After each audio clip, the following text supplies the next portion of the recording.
Hello दोस्तों, कैसे हो? आशा है सभी लोग अच्छे होंगे। अतिशय संस्कृतम चैनल पर आप लोगों का स्वागत है। हम लोग पढ़ रहे थे भाषा विज्ञान के अंतर्गत ध्वनि परिवर्तन की दिशाएं, जिसमें हमने अभी तक आगम, लोप, विपर्य, समीकरण तक पढ़ लिया था। और आज सेकंड पार्ट में हम लोग पढ़ेंगे इसके आगे। कुल हमने ध्वनि परिवर्तन की दिशाओं में 13 कारण बताए थे जिनसे ध्वनि परिवर्तित हो जाती है। तो उसके क्रम में हम लोग 4 कारण पढ़ चुके थे। 5वां विषमीकरण आज पढ़ना है। 13 कारण हमने पहले वाले वीडियो में पार्ट 1 में बताया है, तो एक बार फिर से देख लेते हैं। नंबर 1 आगम, नंबर 2 लोप, नंबर 3 विपर्य, नंबर 4 समीकरण, नंबर 5 विषमीकरण, नंबर 6 अल्प प्राणीकरण, 7 महाप्राणीकरण, 8 घोषीकरण, 9 अघोषीकरण, 10 ऊष्मीकरण, 11 अनुनासिकीकरण, 12 संधि, 13 भ्रामक व्युत्पत्ति। तो आप लोगों ने देखा ध्वनि परिवर्तन की दिशाओं में 13 प्रकार से ध्वनि की दिशा बदल सकती है, जिसमें हम लोगों ने 4 तो पढ़ लिए थे। आज पढ़ेंगे विषमीकरण। तो जैसे समीकरण था उसका जस्ट उल्टा विषमीकरण है। यह समीकरण के विपरीत की स्थिति है, अर्थात जब दो समान ध्वनियाँ विषम हो जाएं तो वह विषमीकरण है। समीकरण में मिल जाती थी और विषमीकरण में विषम हो जाती थी, अलग हो जाती थी, अलग हो जाएंगी, हट जाएंगी, और यही है विषमीकरण। उदाहरण देखेंगे, जैसे काक, काक से हो गया काग, विषम हो गया बिल्कुल, का के स्थान पर गा हो गया। मुकुट, इसको विषम होकर मौर बन गया, सस सट। कंकड़, कंगन, आपने देखा बिल्कुल शब्द विषम हो गया, यही है विषमीकरण। ये जो उदाहरण हैं इनको याद कर लेना, क्योंकि यही उदाहरण पूछे जाते हैं कि काक से काग किस प्रकार का ध्वनि परिवर्तन है, समीकरण है या विषमीकरण है या मात्रा भेद है, क्या है, इस प्रकार से पूछा जाता है। PGT, net, JRF, assistant professor आदि सभी परीक्षाओं में। और हमने अपने नोट्स में सारे उदाहरण बिल्कुल विधिवत लिखे हैं, इनसे बाहर कुछ भी नहीं आएगा। फिर है स्वर, व्यंजन तथा पुरोगामी पश्चगामी भेद से यह 4 प्रकार का होता है। ये जो विषमीकरण है यह स्वर, व्यंजन, पुरोगामी और पश्चगामी भी हो सकता है। कहने का मतलब है स्वर का भी विषमीकरण हो सकता है, व्यंजन का भी, पुरोगामी हो सकता है, पश्चगामी भी हो सकता है, कुछ भी हो सकता है इन चारों में। इस तरह से ये 4 प्रकार का होता है। 6वां है मात्रा भेद। मात्रा भेद यह भी ध्वनि परिवर्तन की एक दिशा है। जब शब्द में विद्यमान कोई ह्रस्व मात्रा बाद में दीर्घ हो जाए या दीर्घ मात्रा बाद में ह्रस्व हो जाए तो इस प्रकार का ध्वनि परिवर्तन होता है। यानी यह ध्वनि परिवर्तन शब्द में या अक्षर में नहीं होता है, यह मात्रा में होता है। जो मात्राएं होती हैं ये उनमें होता है। जैसे पुत्र, पुत्र का जो मात्रा भेद हुआ वो हुआ पूत, तो पूत में यहाँ पर दीर्घीकरण हो गया, छोटा ऊ बड़ा ऊ में परिवर्तित हो गया। फिर है आद्य, आद्य बदल गया आज में, ये भी दीर्घीकरण का उदाहरण है। उदाहरण बड़े ध्यान से समझना, और हाँ आप लोग हमारे वीडियो से ये नोट्स लिख लें, लिखने से प्रैक्टिस होती है। फिर है आषाढ़, आषाढ़ में ये परिवर्तित हुआ आषाढ़, तो यहाँ पर ह्रस्वीकरण हो गया, ह्रस्व यानी छोटा हो गया, तो बड़ा आ छोटे आ में परिवर्तित हो गया, आ में परिवर्तित हो गया। फिर है आराम, तो आराम आराम, आभीर अहीर, ये सारे उदाहरण ह्रस्वीकरण के हैं। फिर अगला है घोष ध्वनियाँ। अब ये हम लोग घोष ध्वनियाँ और अघोष ध्वनियाँ इसलिए पढ़ रहे हैं क्योंकि ध्वनि परिवर्तन का जो अगला ध्वनि परिवर्तन की दिशा है, जब तक हम इसको नहीं समझेंगे तब तक हमें घोषीकरण या अघोषीकरण ये समझ में नहीं आएगा। तो सबसे पहले हम लोग जानेंगे घोषीकरण क्या है। तो घोषीकरण जानने से पहले हम घोष ध्वनियाँ जानें। घोष ध्वनियाँ, इसका जो सूत्र है हसः संवार नाद घोषः। तो जो हस प्रत्याहार के वर्ण होते हैं वो संवार होते हैं, नाद होते हैं और घोष होते हैं। तो हस प्रत्याहार में कौन कौन से वर्ण आते हैं? तो इसमें आते हैं प्रत्येक वर्ग के तृतीय, चतुर्थ, पंचम और अंतस्थ। ठीक, प्रत्येक वर्ग के तीसरा वर्ण, चौथा वर्ण और पांचवा वर्ण तथा अंतस्थ, ये सभी हस हैं। अघोष ध्वनियाँ कौन सी हैं? खरो विवारः श्वास अघोषः। खर प्रत्याहार के वर्ण जो होते हैं वो विवार होते हैं, श्वास होते हैं और अघोष होते हैं। तो खर में कौन से आते हैं? प्रत्येक वर्ग का प्रथम और द्वितीय वर्ण, यानी का, खा, चा, छा, ऐसे टा, ठा, ये सब आते हैं। तो और ऊष्म भी इसमें आते हैं, सा, सा, सा और हा। इसके बाद अगला है,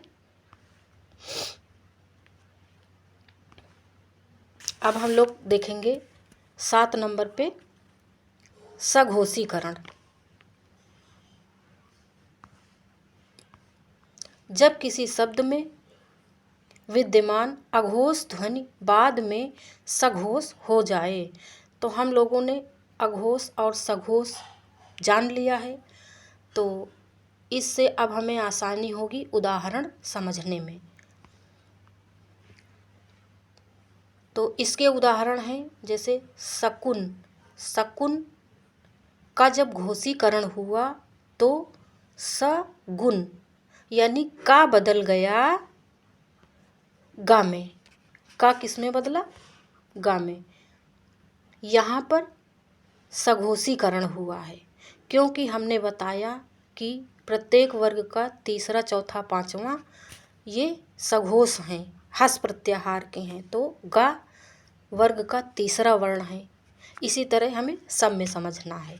का तो खर में आता है, का बदल गया गा में, यानी सघोषीकरण हो गया।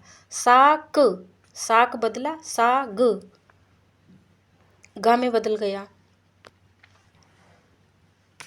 उसके बाद है कंकड़। कंकड़ बदला कंगन में। फिर है नकद। नकद बदला नगद में। शती बदला सदी में। ता जो है वह प्रत्येक वर्ग का ये खर प्रत्याहार में आएगा ता। तो ये इसका घोषीकरण हो गया, तो ये दा में परिवर्तित हो गया। दा वर्ग का तृतीय वर्ण है, यानी ये घोष है। तो मुझे लगता है आपको घोषीकरण और अघोषीकरण समझ में आ गया होगा। आगे हम लोग देखते हैं नेक्स्ट। फिर है विषमीकरण। विषमीकरण हमने पढ़ लिया, मात्रा भेद पढ़ लिया, उसके बाद घोष ध्वनियाँ पढ़ ली, सघोष ध्वनियाँ पढ़ ली।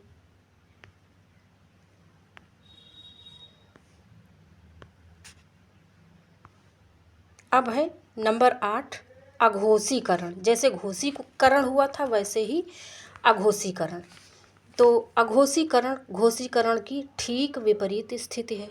जब किसी शब्द में विद्यमान ध्वनि घोष ध्वनि के स्थान पर अघोष ध्वनि आ जाए तो वह अघोषीकरण कहा जाता है, और यह भी ध्वनि परिवर्तन की एक दिशा है। जैसे मदद। मदद बदला किसमें? मदद, दा बदल गया ता में, यानी द अघोष ध्वनि बदल गई। ठीक, अगला है अदद, अदद बदला अदत, तो इसका अघोषीकरण हो गया ता का। ठीक, तो आगे है वागपति बदला वागपति में, उदकट बदला उत्कट में।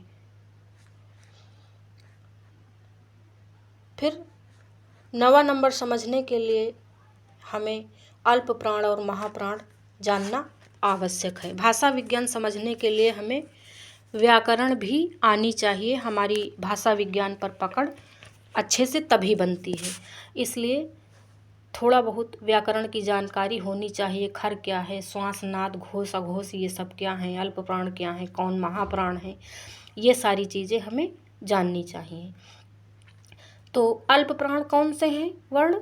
प्रत्येक वर्ग का प्रथम तृतीय पंचम और अंतस्थ, प्रथम तृतीय पंचम और अंतस्थ ये आते हैं अल्प प्राण के अंतर्गत।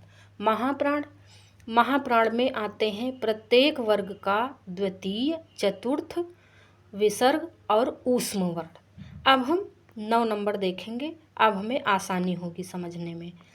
तो ध्वनि परिवर्तन की दिशाओं में हम लोग 9वां नंबर पढ़ रहे हैं, महाप्राणीकरण। महाप्राणीकरण कैसे होता है? जब शब्द में विद्यमान कोई अल्प प्राण की ध्वनि बाद में महाप्राण के रूप में बदल जाती है तो इसे हम महाप्राणीकरण कहते हैं।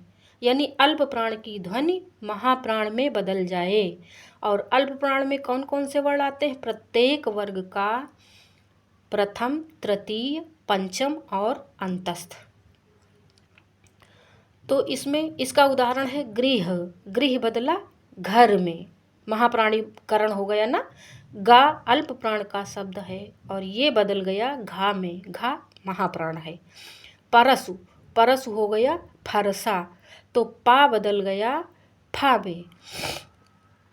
यह जो पा है ये पा, ये यहाँ फा में बदला, तो फा महाप्राण का वर्ण है। ऐसे ही है वेश, वेश बदला भेष में। शुष्क सूखा में बदल गया, वाष्प भाप में बदल गया। ठीक, तो यहाँ पर जो भी परिवर्तन हुआ है, जैसे वा का भा में परिवर्तन हुआ है, तो ये इसका महाप्राणीकरण हुआ है। अब ये उदाहरण बिल्कुल ऐसे ही दे के पूछ लेंगे, शुष्क से सूखा, परस से फरसा ये बदले, तो इसमें ध्वनि परिवर्तन की दिशाओं में क्या हुआ है, महाप्राणीकरण है कि अल्प प्राणीकरण है आदि इसी प्रकार पूछ लिया जाता। अगला नंबर है अल्प प्राणीकरण। तो हम लोग देखेंगे अल्प प्राणीकरण क्या है। अल्प प्राणीकरण महाप्राणीकरण का उल्टा है। जब शब्द में विद्यमान कोई महाप्राण ध्वनि बाद में अल्प प्राण के रूप में बदल जाती है, यथा अल्प प्राण प्रत्येक वर्ग का प्रथम तृतीय पंचम और अंतस्थ, महाप्राण प्रत्येक वर्ग का द्वितीय चतुर्थ और विसर्ग और ऊष्म। तो अब इससे हम लोग ध्यान देंगे कि जैसे अल्प प्राणीकरण कैसे हो रहा। सिंधु से हिंदू, सिंधु से क्या बदला? हिंदू, तो यहाँ पे अल्प प्राणीकरण हो गया। भगिनी, भगिनी बदला बहिन में। ठीक, भा बदल गया बा में। बा अल्प प्राण का शब्द है, अल्प प्राण का वर्ण है, और भा महाप्राण का है, ये महाप्राण अल्प प्राण में बदल गया। और गा भी अल्प प्राण का है, ये हा में बदल गया। ठीक, फिर है ऊष्मीकरण। अब ऊष्मीकरण जानने से पहले हमें जानना होगा कि ऊष्म वर्ण कौन कौन से हैं। हमने पहले ही कहा है कि भाषा विज्ञान बहुत ही अच्छा विषय है, बहुत सरल विषय है अगर आपकी थोड़ा बहुत व्याकरण पर पकड़ है तो यहाँ पर ऊष्म व्यंजन कौन कौन से हैं? शा, सा और हा, यानी तीनों सा, हा और विसर्ग, ये हैं ऊष्म व्यंजन। तो यहाँ पर ध्वनि परिवर्तन की दिशाओं में ऊष्मीकरण हम 11 नंबर पढ़ रहे हैं। जो ध्वनि पहले ऊष्म ना हो किंतु बाद में ऊष्म हो जाए वह ऊष्मीकरण है।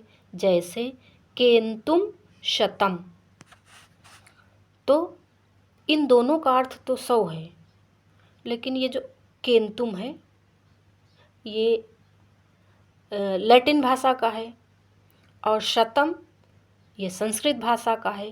केंतुम जब शतम में बदलेगा तो यहाँ पर ऊष्मीकरण हो जाएगा। आ गया ना ऊष्म वर्ण, तो यहाँ पर ऊष्मीकरण हुआ है। अब एक बात और जान लें कि ये जो लैटिन भाषा है ये केंतुम वर्ग की है और संस्कृत भाषा जो है वो शतम वर्ग की है। ये भी हम अभी आगे की वीडियो में पढ़ाएंगे। भाषा वर्गीकरण में ये भी आता है।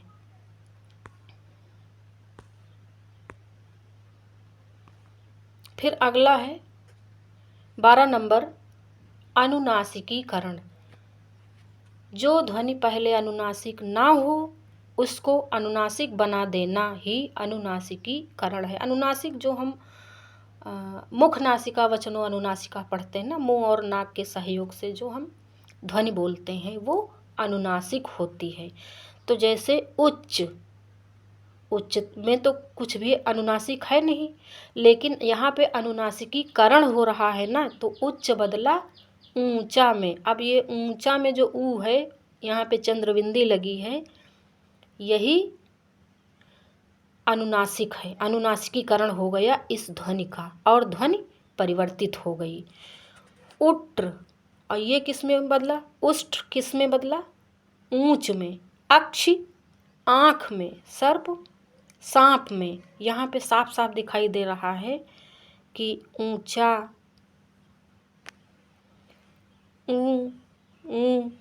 आँख, सांप, ये सब इनका अनुनासिकीकरण हो गया। अगला हम लोग देखेंगे भ्रामक व्युत्पत्ति। ये खैर बहुत ज़्यादा इम्पॉर्टेंट नहीं है, लेकिन फिर भी जानना चाहिए। अज्ञानवश जब हम किसी अन्य भाषा के शब्दों को अपनी भाषा में मनमाने ढंग से गढ़ लेते हैं तो ये भ्रामक व्युत्पत्ति कहलाती है। कहने का मतलब है कि दूसरी भाषा के शब्दों को अपनी भाषा में वैसे ही ढाल लेना। जैसे अरबी भाषा में एक शब्द है इंतकाल, अब इंतकाल से हिंदी भाषा में आ गया अंतकाल। अंग्रेजी के लाइब्रेरी से हिंदी में बना लिए रायबरेली, अंग्रेजी के लार्ड से हिंदी में बना लिए लाट। जबकि इन शब्दों का कोई मतलब नहीं है, लेकिन भ्रामक व्युत्पत्ति के कारण हमने दूसरी भाषा के शब्दों को अपनी भाषा में ढाल लिया। फिर लास्ट और 14 नंबर है संधि। तो संधि में ये तो बहुत सरल है, लेकिन जानना चाहिए जब दो ध्वनियाँ परस्पर मिल जाती हैं तो ध्वनियाँ बदल जाती हैं। जैसे रमाधन ईसा रमेशा। अब रमा और ईसा ये दो अलग ध्वनियाँ थी, जब दोनों मिली तो एक तीसरी ध्वनि का निर्माण हो गया रमेशा। तो हम लोगों ने 14वां नंबर ध्वनि परिवर्तन की दिशाओं में पढ़ा। हम लोग आज पढ़े भाषा विज्ञान के अंतर्गत ध्वनि परिवर्तन की दिशाएं, और इसके अंतर्गत हमने ध्वनि परिवर्तन की 14 दिशाएं पढ़ी। आगम, लोप, विपर्य, समीकरण, विषमीकरण, अल्पप्राणीकरण, महाप्राणीकरण, घोषीकरण, अघोषीकरण, ऊष्मीकरण, अनुनासिकीकरण, संधि, भ्रामक व्युत्पत्ति आदि हमने सभी पढ़ा। तो दोस्तों आज का वीडियो कैसा लगा हमें ज़रूर बताएं। हमारे चैनल को सब्सक्राइब करें, शेयर करें, लाइक करें और हमारे नोट्स को पढ़ के आप लोग लाभ उठाएं। हमने कई किताबों से पढ़कर बड़ी मेहनत से ये नोट्स बनाए हैं, आप सभी लोग इसका लाभ उठाएं। आज के लिए इतना ही, आगे का टॉपिक नेक्स्ट वीडियो में। धन्यवाद।